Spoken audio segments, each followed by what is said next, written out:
Order. I call the honourable member for Hume. Thank you, Deputy Speaker. It is indeed a delight to have the opportunity to speak on this MPI because I've spent much of the last 12 months being lectured by those on the other side of the House on fairness, or at least their version of it.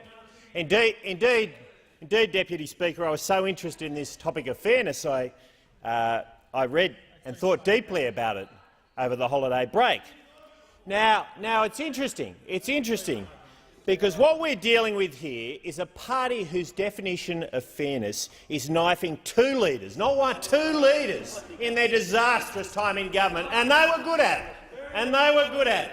They could teach us a thing or two, I'm sure.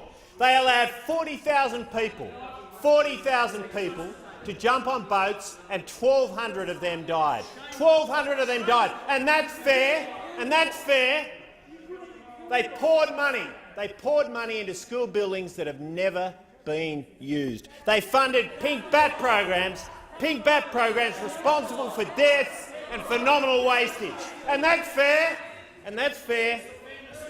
But in this budget context, Deputy Speaker, in this budget context, their approach to fairness is absolutely extraordinary. So let's go back to basics. The Parliamentary Budget Office tells us that Labor locked in spending growth of 6.5% a year.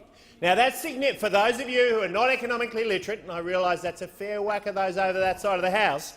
That's significantly faster than GDP and tax. 6.5 is higher than GDP and tax. So guess what you have to do if you're going to do that? Number one, option one, is debt. Now, don't demonise debt. I've heard it from the former Treasurer. Don't demonise debt. You can run that option if you really want to. Your other alternative, and I suspect this is the real plan, is raise taxes not once, but every year from now until forever. They're your options. They're your options. Now, we have a plan to fix this problem.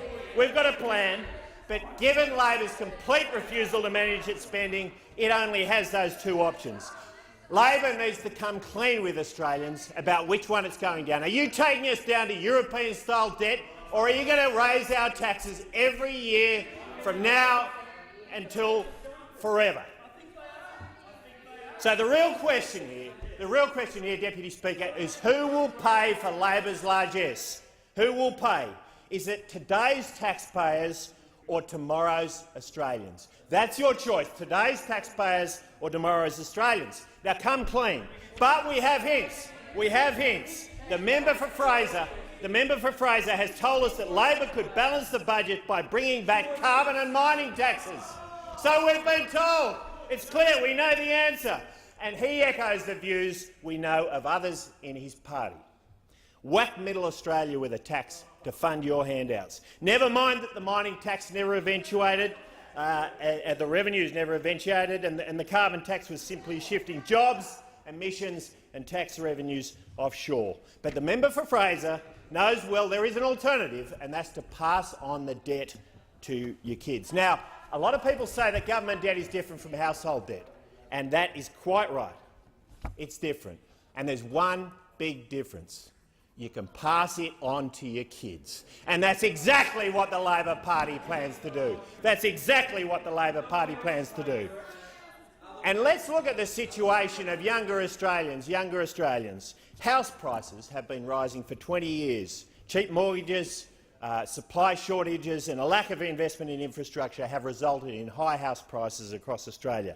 We have the highest level, amongst the highest levels of household debt in the OECD, and you want to add on more. In fact, the Grattan Institute tells us that you have already added $50,000 for every young Australian, through your debt. And that's fair? Please have a think about what fairness is really all about.